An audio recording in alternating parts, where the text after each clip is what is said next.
मित्रांनो, स्वागत आहे तुमचं. बकासूर या बैलगाडा शर्यत क्षेत्रामधील एक कोहिनूर हिरा, एक टॉपचा नंदी, एक बैलगाडा शर्यत क्षेत्रातला देव असं म्हटलं जातं आणि आहेच सुद्धा.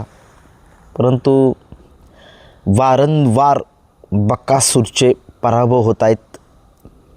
का होत आहेत या सगळं दिसतंय सगळ्या महाराष्ट्राला.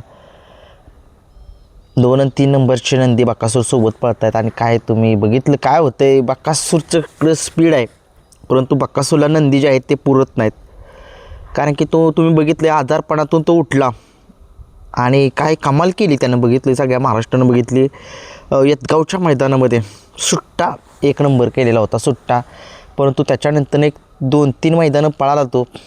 एक पुणे जिल्ह्यामध्ये पळाला, तिथं गट झाल्यानंतरनं मैदान थांबवण्यात आलेलं होतं.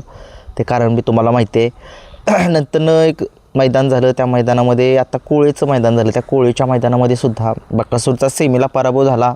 आणि काल एक मैदान झालं नांदोशी या ठिकाणी, त्या ठिकाणीसुद्धा बकासूरचा पराभव झाला. बकासूरचा पराभव खरंच ज्यावेळेस होतो फायनलला होऊ द्या, परंतु ज्यावेळेस सेमीला पराभव होतो त्यावेळेस खरंच खूप माणसांच्या भावना ज्या आहेत त्या दुखावल्या जातात. अगदी मलासुद्धा खरंच मलासुद्धा झोप म्हणजे लागत नाही, मला टेन्शनच येतं. काय आपण एवढं या नंदीसाठी आपण शर्यत क्षेत्र बघतोय आणि तो नंदी हारतोय, ते खरंच बेकार वाटतं.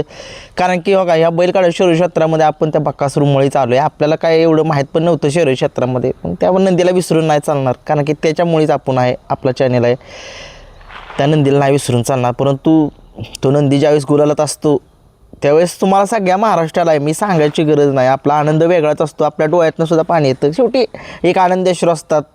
परंतु आता काही लोक बोलतील की बकासूर आता हारायला लागला आहे, मग आला आहे. अगोदर ज्यावेळेस पुशेगावला हारला त्यावेळेस का नाही बोलला. कोण असतील बोलणारे बाबांनो. तुम्ही व्हिडिओ माझे बघा जाऊन.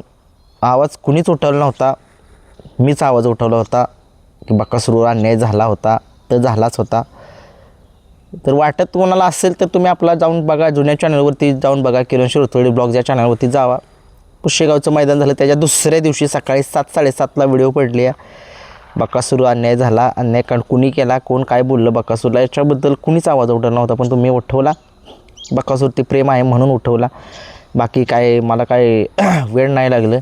मला बकासूरवर लय प्रेम आहे. मला बकासूर ज्यावेळेस जिंकतो त्यावेळेस खरंच लय आनंद होतो. पुन्हा हारतोय बकासूर, का हारतोय काय समजेना झाले मला. काय समजेना झाले का बकासूर का पळ काय पहिल्यागत सारखा जर का कमी का आलाय का काय समजेना झाले, का उतारतोय झाले बकासूरचं काय समजेना झाले. बघूया काय होतंय कसं होतंय.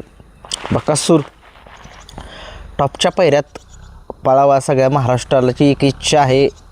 ज्यावेळेस मैदान टॉपचं असतं त्यावेळेस टॉपच्या मैदानात टॉपच्याच पायऱ्यात पळावा असं सगळ्यांना वाटतंय. अगदी मला वाटते म्हणून मी सांगितलं. मी अगदी काही कुणाला काय बोलत नाही काय नाही, फक्त मला जे वाटते ते मी तुम्हाला शेअर करतो की बकासूरचा पराभव जर होत असेल तर त्याला टॉपचे पैरे करावेत असं मला वाटतंय. बाकी तुम्हाला काय वाटते तुम्हीसुद्धा सांगू शकता कमेंट्समध्ये. कारण की बकासूरशिवाय मजा नाही. फायनलला हार होऊ द्या बकासूरची, परंतु बकासूर सेमीला हारला की थोडंसं मनामध्ये थोडीशी शंका निर्माण होते की नियोजन व्यवस्थित नाही झालं बकासूरचं असं तसं. पण ज्यावेळेस जिंकतो त्यावेळेस वाटतं की उत्साहित होतं सगळ्यांना. परंतु असो, शेवटी मामांनीसुद्धा शब्द दिलेला असतो पुढच्या लोकांना की बाबांनो तुम्हाला नंदी त्या मैदानामध्ये मी देईन. त्याच्यामुळे बकासूरचे जे पेंडिंग आहेत एक महिना बकासूरचे पैरे जे आहेत ते पेंडिंगवर असतात. त्याच्यामुळे आपणसुद्धा आता समजून घेतलंच पाहिजे. कारण की बकासूरने खूप काही दिलं या बैलगाडी शर्यत क्षेत्रातील. खूप लोकांना दिले, खूप प्रेम दिले, खूप विक्रमसुद्धा केले त्याने. खूप मामांना त्यानं असं नाव कमवून दिले आणि सचिन शेठ खरत यांचंसुद्धा नाव केलेलं आहे संबंध महाराष्ट्रामध्ये. बघूया आता कोणतं मैदान होतं याच्याबद्दल मी अपडेट तुम्हाला टाकेनच. 10 तारखेचंच मैदान होईल आता निमसोडचं ओपनचं. त्या मैदानामध्ये आपल्याला बकासूर पळताना दिसेल असं मला वाटतं. तुम्हाला काय वाटतं तुम्हीसुद्धा सांगा. कारण की आता थोडंसं नंदी आपला बकासूर आरामावरती असेल, परंतु बकासूर निमसोडच्या मैदानामध्ये एक टॉपच्याच नियोजनात पळावा असं मला तर वाटतंय. खूप प्रेम करतो आपण बकासूरवरती, खूप म्हणजे खरंच कोणी एवढं करत नसेल तेवढं आपण प्रेम करतो या बैलावरती. बैलगाडा शर्यत क्षेत्रामध्ये जरी यूट्यूबर म्हणून काम करत असेल, प्रत्येकाची मुलाखत जरी घेत असेल, पण मनामध्ये बकासूरवरती प्रेम कायम माझं आहे, कायम राहील. जिथं बकासूरवर अन्याय होतो तिथं मी आवाज उठवतोच. परंतु मला बकासूरचा पैरा जो आहे तो मोठ्या मैदानामध्ये एक टॉपचाच बघायचे. एक हात जोडून विनंती करतो, मोठ्या मैदानामध्ये पैरा बकासूरचा टॉपचाच व्हावा, एवढंच माझं म्हणणं आहे. कोणाला काय वाईट वाटलं असेल त्याच्याबद्दल पुन्हा एकदा माफी मागतो. वाईट वाटून घेऊ नका बाबांनो. मी बकासूर देवासाठी प्रार्थना करतो आहे की तो मोठ्या मैदानामध्ये मोठ्याच पैऱ्यात पाहिजे. बस बघा, बाकी तुमचं काय. आता शेवटी माझं काम होतं बोलणं, ते मी बोललो आहे. धन्यवाद.